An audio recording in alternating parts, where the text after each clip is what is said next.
Glória a Deus. Pastor Wesley, por favor, traga-nos uma palavra de Deus. Nós temos até as 8h30 para degustar o maná do céu que vem para as nossas almas.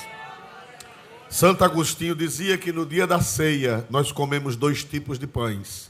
Comemos um pão tangível, palpável, que é o pão da ceia, mas comemos também o pão da palavra. Glória a Deus nas alturas dos céus. A paz do Senhor, igreja. Eu louvo a Deus uma vez mais pela oportunidade de estar aqui com a igreja aqui em Maceió. Louvo a Deus pela vida do meu pastor, reverendo José Ourisvaldo, que sempre me recebe com muito carinho. Eu já me sinto alagoano. Sou um taquaranense já, pastor. Estou falando até pantinho, cosca.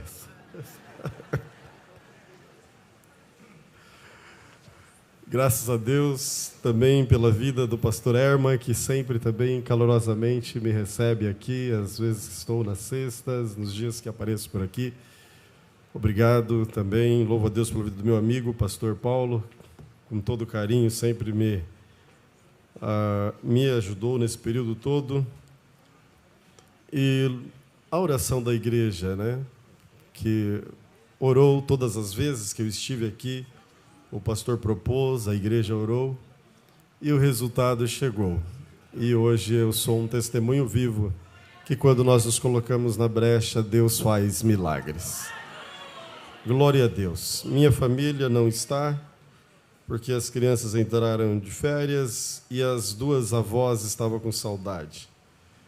Então, eu os enviei para Campinas, estão lá alguns dias, logo, logo voltarão para estar conosco. Abra sua Bíblia comigo, queridos, no livro do escritor aos Hebreus. Vamos pensar um pouco a respeito da palavra do Senhor. Hebreus, capítulo de número 9. Obrigado. Glória a Jesus. Hebreus, capítulo de número 9, leremos alguns versículos a partir do verso 11. Mas, vindo Cristo, o sumo sacerdote dos bens futuros, para um maior e mais perfeito tabernáculo, não feito por mãos, isto é, não desta criação, nem por sangue de bodes e bezerros, mas por seu próprio sangue. Entrou uma vez no santuário, havendo efetuado uma eterna redenção. Porque se o sangue de touros e bodes e cinzas de uma novilha esparzidas sobre os imundos os santificaram quanto à purificação da carne, quanto mais o sangue de Cristo, que pelo Espírito Eterno se ofereceu a si mesmo, imaculado a Deus, purificará a vossa consciência das obras mortas, para servirdes ao Deus vivo. Glória a Deus. Queridos, pensando neste texto sagrado, eu gostaria de intitular esse pensamento, esta reflexão, nestes minutos que me foi concedido para falar a respeito da palavra do Senhor. Nós calculamos muitas coisas, nós avaliamos muitas coisas. E um dos motivos pelo qual estamos aqui é porque tem uma ordenança dada por Cristo Jesus para que nós participássemos deste momento como memória, fazer isto em memória. E se nós estamos fazendo em memória, automaticamente nós precisamos entender o significado e os efeitos que este ato de Cristo Jesus na cruz do Calvário causou em nossas vidas. Então, eu penso nisso e quero falar Em pouquíssimas palavras, claro, não tenho aqui o gabarito do nosso pastor para trazer-lhes algo tão exponencial, como eu já participei de banquetes aqui, mas o Zezinho lá de Campinas também é usado por Deus. Se você permitir e tiver com o coração dilatado, Deus tem algo para falar ao seu coração também.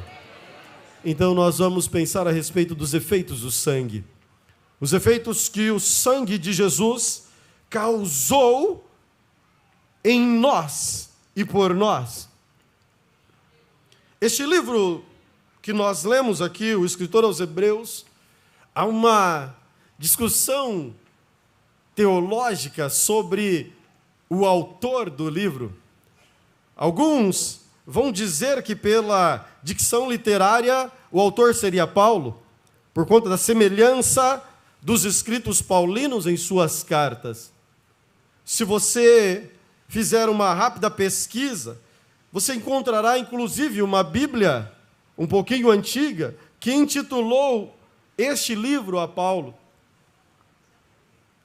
Se você for pesquisar em Alexandria, eles diziam que o autor desta carta também fora o apóstolo Paulo. Se você for procurar nos escritos de Tertuliano, ele vai dizer que foi Barnabé. Ainda outros, quando a gente continua pesquisando a respeito de quem será que escreveu tão belas palavras com tamanha propriedade, elevando a pessoa do Senhor Jesus Cristo, do início ao fim, uma das cartas mais cristocêntricas que tem na Bíblia Sagrada. Cristo é maior que todos. Esta carta, do início ao fim. Quando você lê os escritos de Lutero, ele entende que o autor dessa carta foi um teólogo famoso chamado Apolo, dos tempos de Paulo. E ainda, se você ler Harcone ou Harnack, alguns pronunciam de formas diferentes, diz que foi Priscila. Mas não poderia ser Priscila escrito essa carta, porque quando a gente abre aqui, no capítulo 11, lá no versículo de número 32, nós lemos o seguinte, aqui no versículo 32. E que mais direi? Fartar-me-ia o tempo, contando de Gideão, e de Baraque, e de Sansão, e de Jefité, e de Davi, e de Samuel, e dos profetas. Logo, pela linguagem aqui, quando você procura um pouquinho ali no grego, você vai ver que o particípio usado aqui é masculino. Logo, não poderia ser Priscila a autora desta carta. Certo é, seja quem for, é uma carta escrita para enaltecer o nome do Senhor Jesus Cristo. Para dizer, desde o seu primeiro capítulo, que Jesus Cristo é maior que Moisés, que Jesus Cristo é maior que os anjos, que Jesus Cristo é maior que a lei, que Jesus Cristo é maior que todas as coisas, e este Senhor Jesus Cristo, que não existe nada acima dele, se faz presente neste lugar. Este Senhor Jesus Cristo, esta carta deixada para os irmãos hebreus, automaticamente também não poderia ser para gentios, por conta das evidências internas do próprio texto. Usa-se referências muito específicas para o povo judeu, que não faria sentido para um gentio. E então, começa-se a trazer aqui esta mensagem. Chegando no capítulo de número 9, nós vamos falar a respeito deste sacrifício, deste santuário perfeito. Este santuário que não precisou de repetição, mas feito apenas uma única vez, cumprindo um propósito muito significativo. E quando eu olho aqui para este sacrifício do nosso Senhor Jesus Cristo, pensando ainda aqui, ainda a título de introdução aqui, para que possamos entender, no Antigo Testamento, o sangue também cumpriu o seu papel. Quando nós olhamos para o Antigo Testamento, lá no livro de Levítico, no capítulo 13, capítulo 14, nós vamos encontrar purificação da lepra através do sangue. Era necessário que se passasse o sangue para purificar da lepra. No capítulo de número 13, nós vamos ver sangue, água, para que fosse aspergido no leproso. E então todo aquele ritual com as rolinhas, com o pau de cedro, para que soltasse a rolinha e então aquela pessoa fosse liberta. Quando uma casa estava leprosa, no capítulo 14, nós vamos encontrar passando sangue, também para que essa casa fosse santificada. O sangue, desde a antiga aliança, ele tinha ali suas funções. Para a separação, quando os sacerdotes foram separados, Deus escolhe Arão e seus irmãos. A separação é feita com sangue. Quando nós olhamos também para a santificação dos utensílios sagrados, das roupas sacerdotais, das vestes, também era feita através do sangue. Era o sangue do animal aspergido e este era utilizado para a purificação, separação, santificação. No Velho Testamento ainda, o sangue tinha um efeito bastante importante. A Bíblia diz, no capítulo de número 30, do livro do Êxodo, capítulo de número 30, lá no versículo 10, que uma vez por ano, o sumo sacerdote adentrava no lugar santíssimo para oferecer sacrifício por si mesmo e também por toda a comunidade, por todos os santos, por todos os irmãos que ali estavam. Ocorre que este sacrifício que era feito anualmente pelo sumo sacerdote era um sacrifício temporário. Era um sacrifício que exigia repetição. Note que o versículo que nós, aqui no capítulo 9, no versículo de número 7, a Bíblia diz: mas no segundo, só o sumo sacerdote, uma vez por ano, repetidamente, porque aquele sacrifício, aquele ato do sacerdote com sangue de animal, era necessário para cobrir apenas o pecado das pessoas. Quando o sacerdote chegava para pedir perdão por ele e por toda a nação, aquele pecado era coberto. Havia necessidade de repetir.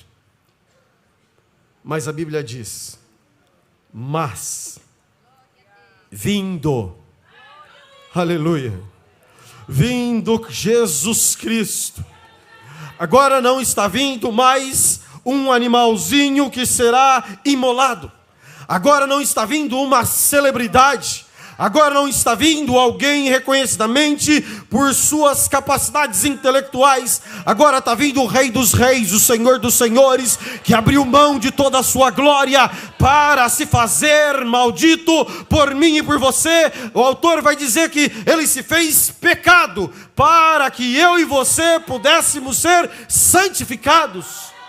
Este Jesus Cristo, o único sumo sacerdote, não da ordem de homem, mas da ordem de Melquisedeque, que não tinha nem início nem fim de dias, agora ele vem para cumprir um sacrifício perfeito e eterno. Agora ele vem para cumprir um sacrifício e cumprir tais atos dos quais surtiriam um efeito eterno e eficaz em nossas vidas. Quando este sumo sacerdote vem, não feito por mãos humanas, mas do nosso Senhor. Agora ele vem para oferecer algo maior. Agora ele vem para oferecer algo perfeito. Agora ele vem para oferecer algo que é eterno. Agora ele vem não para oferecer algo passageiro, não algo que eu preciso ficar ali batendo na tecla todos os dias. Não, o que ele fez está feito. O que ele fez na cruz do Calvário está feito. O ato de Cristo Jesus na cruz do Calvário foi suficiente para que eu e você estivéssemos aqui hoje e podemos glorificar, porque o ato na cruz do Calvário foi singular e eficaz. Aleluia. Não houve outro ato na humanidade que causou tanto benefício para o homem. Não houve outro sujeito nas eras existentes e passadas que causaram tantos impactos na vida do homem. Haja vista que eu e você vivíamos separados de Deus, e o ato de Cristo Jesus nos trouxe para perto dele. O ato de Cristo Jesus nos reconciliou de volta. O primeiro benefício que eu vejo do sangue de Cristo Jesus na cruz do Calvário, eu não vou falar sobre o capítulo 53 que o pastor leu aqui na hora da leitura oficial, porque ali é uma ótima pregação, só o próprio capítulo. Mas o efeito daquele ato que foi profetizado 600 anos antes de Cristo, só o efeito nos causou a redenção. Redenção. Eu e você estávamos distantes, eu e você estávamos longe, eu e você estávamos presos, cativos. Jesus Cristo, com o seu sangue, nos resgatou, nos trouxe de volta. O primeiro benefício é que você hoje tem liberdade pelo sangue de Jesus Cristo. Se você pode hoje glorificar, exaltar e garantia de que você vai morar no céu, é porque o sangue te resgatou. O sangue te resgatou. É por isso que eu não posso dizer que foi por mim. O apóstolo Paulo deixa bem claro aos Efésios: não foi por mérito próprio, não foi por ato de, mas sim do nosso Senhor Jesus Cristo, para que ninguém ensoberbeça. É por isso que eu amo uma frase de um amigo, pastor Juliano Fraga, os irmãos conhecem bem. No livro dele está escrito assim: na mesa da graça, todos são ex. Porque Ele nos resgatou e nos tirou de ex alguma coisa. Ex pecador, ex isso, ex aquilo. E hoje nós estamos aqui como santos, separados, lavados e redimidos pelo sangue de Jesus Cristo. Aleluia. Você pode glorificar a Deus porque você foi resgatado do pecado. Você estava num charco de lodo profundo. Você estava afundando e não tinha como sair daquele charco de lodo. Mas a mão poderosa do Senhor Jesus Cristo te alcançou. Te alcançou de tal modo que hoje você está aqui celebrando este ato vitorioso de redenção na cruz do Calvário. Aleluia, aleluia, aleluia. Xerebassurandecai. Não somente resgatados, mas também fomos redimidos. Aleluia. Se a redenção é o resgate, a remissão agora é algo que pouquíssimas pessoas faz. E é uma ordem de Deus nós também fazermos. Remissão significa, grosso modo, perdão. Nós viramos as costas para Deus. No Éden, o homem vira as costas para Deus. Uma expressão que eu não sei se aqui usa, eu não ouvi ainda, mas é cuspir no prato que comeu. O homem simplesmente ignora tudo que Deus preparou para ele, e agora este homem simplesmente se volta para o pecado. Mas Deus deu o seu único Filho unigênito para que todo aquele que nele crê não pereça, mas tenha vida eterna. Porque Deus amou de tal maneira, Ele perdoou você, Ele perdoou de todos os seus pecados, Ele perdoou de todas as mazelas, Ele perdoou você de todo o mal, tudo aquilo que você praticou, seja em pensamento ou em atitudes, Ele te perdoou. Um dos símbolos mais lindos de perdão que eu vejo na Bíblia Sagrada é quando nós vemos uma mulher sendo jogada aos pés de Jesus Cristo e dizendo: mestre, essa mulher foi pega no ato de adultério. Ainda era a época da lei. Jesus Cristo poderia usar da lei para condená-la, mas ele simplesmente fica calado e as pessoas: não vai dizer nada, não vai dizer nada. Mas Jesus Cristo estava demonstrando o que é perdão. Jesus Cristo estava mostrando para eles o que é remissão. Jesus Cristo estava mostrando para eles o que é resgate. Ele veio para buscar aquele que se achava perdido mesmo, aquele que estava em pecado mesmo, é aquele que estava enfermo mesmo.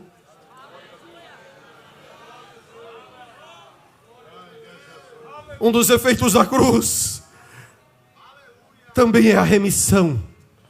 Só que a remissão, se você for dar um Google aí e pesquisar remissão, no sentido da medicina, deve ter médico aqui, depois me corrige, mas me chama a atenção devagar ali, não na frente dos outros. Mas a medicina diz que a remissão é quando a causa da enfermidade desaparece, não que seja curado, mas ela dá desaparece os efeitos. Então, ali seria uma remissão. Só que a remissão de Cristo Jesus, queridos, não é temporária. A remissão de Cristo Jesus, ela é remédio eficaz. A remissão de Cristo Jesus é aquele que não cobriu, mas nos lavou com o teu sangue. Agora Ele olha para você e vê vestes brancas. Agora Ele olha para você e vê a marca do sangue, porque o sangue de Jesus Cristo te lavou e purificou de todos os pecados. E é por isso que nós podemos glorificar, porque nós estamos perdoados e não há mais temor do pecado. Porque o sacrifício de Cristo Jesus valeu a pena. Aleluia! Aleluia!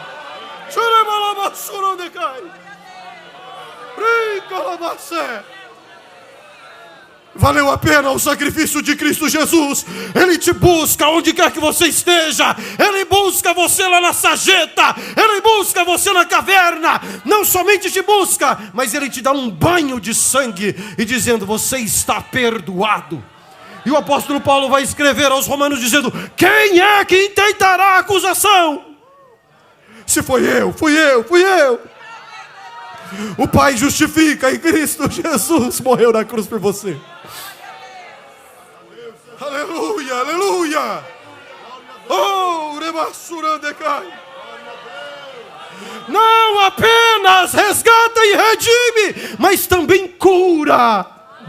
O sangue cura de todo pecado. O castigo que nos traz a paz estava sobre Ele, e pelas suas pisaduras fomos sarados, sarados, sarados, sarados, sarados, sarados, sarados, sarados pelo sangue de Jesus Cristo. Você foi sarado pelo sangue de Jesus. Você foi sarado pelo sangue de Jesus. Não há mais marca de lepra na sua vida. Não há mais marca de lepra na sua casa. Agora há sangue, ao sangue, ao sangue de Jesus na sua vida. Se outrora alguém via a marca da lepra, se outrora alguém via a marca do pecado, agora alguém via o sangue, vê a cura, vê a cura, vê a cura pelo sangue de Jesus. Você foi sarado pelo sangue de Jesus. Você foi sarado pelo sangue de Jesus. Aleluia, aleluia. Aleluia, aleluia, aleluia.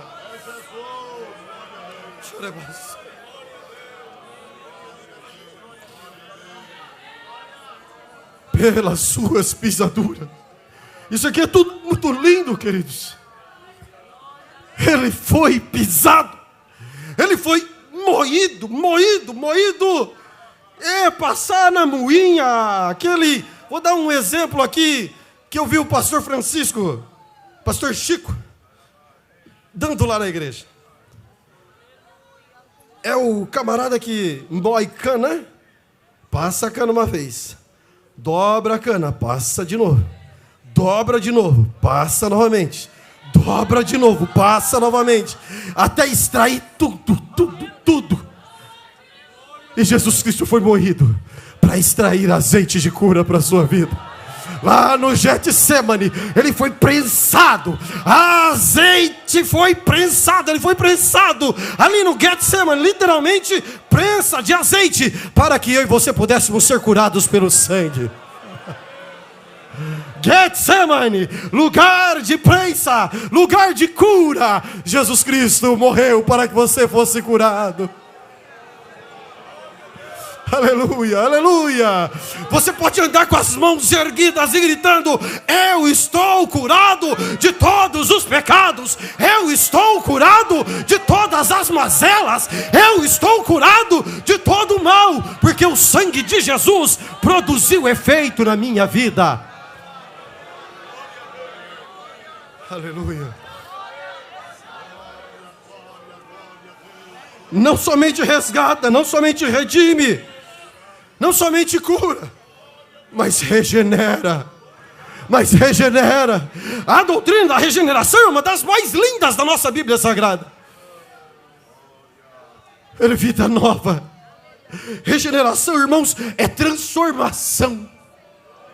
Aquele que mentia não mente mais, aquele que furtava não furta mais, aquele que roubava não rouba mais, aquele que cometia atos terríveis já não comete mais, porque Paulo escreve em 2 Coríntios capítulo 5, versículo 17: agora quem que está em Cristo, nova criatura é, as coisas velhas já passaram, eis que tudo se fez novo. Jesus deu novidade de vida para você, Jesus regenerou você, Jesus regenerou a sua história, é novidade de vida, pelo sangue, pelo sangue, pelo sangue. É pelo sangue que você está aqui nessa noite. É pelo sangue que você está aqui nessa noite. É pelo sangue que você veio debaixo de chuva nessa noite. Foi o sangue que te impeliu e te trouxe até este lugar.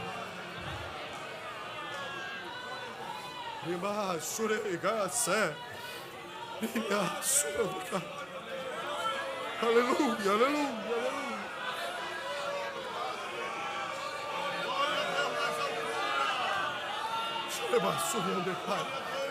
É pelo sangue, igreja, é pelo sangue.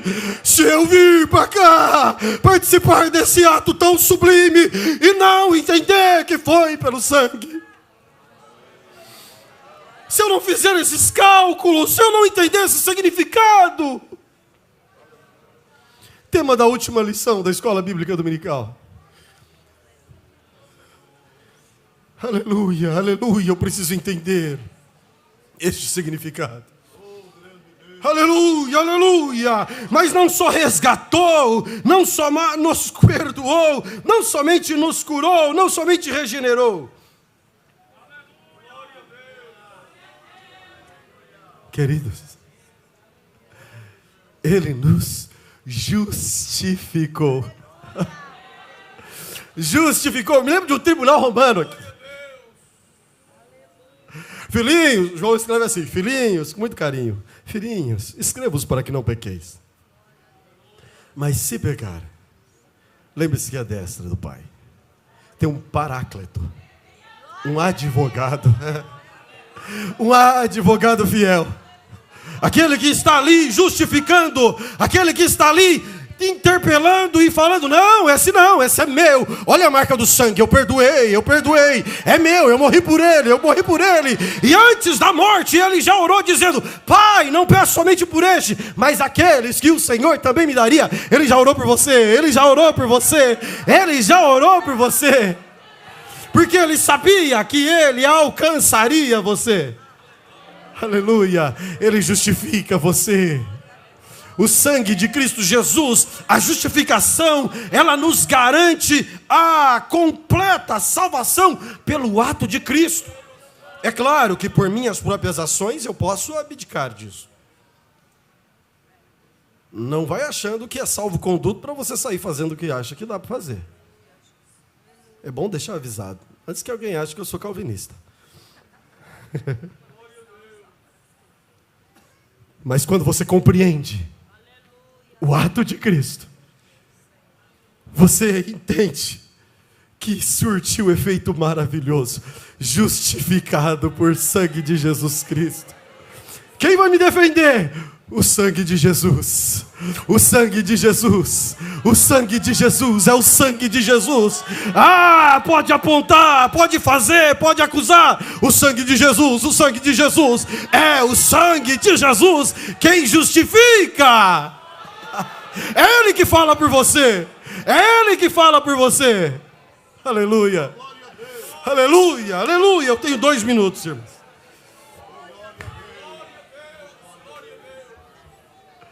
Aleluia. Nos santifica. O ato da santificação pelo sangue de Cristo Jesus é impressionante. Alguém acha que santo é aquele que fica numa estatueta? Ou como tem lá em Itaquarana,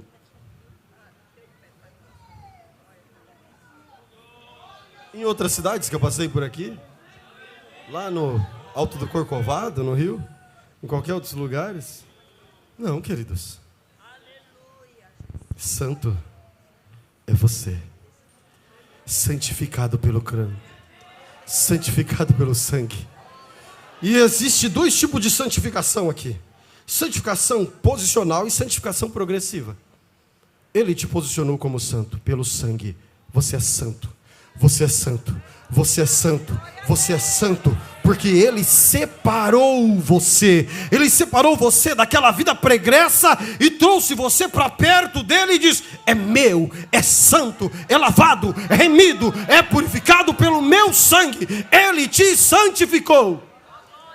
E a santificação progressiva nós vamos alcançando e melhorando conforme o Espírito Santo vai lapidando e construindo em nossas vidas.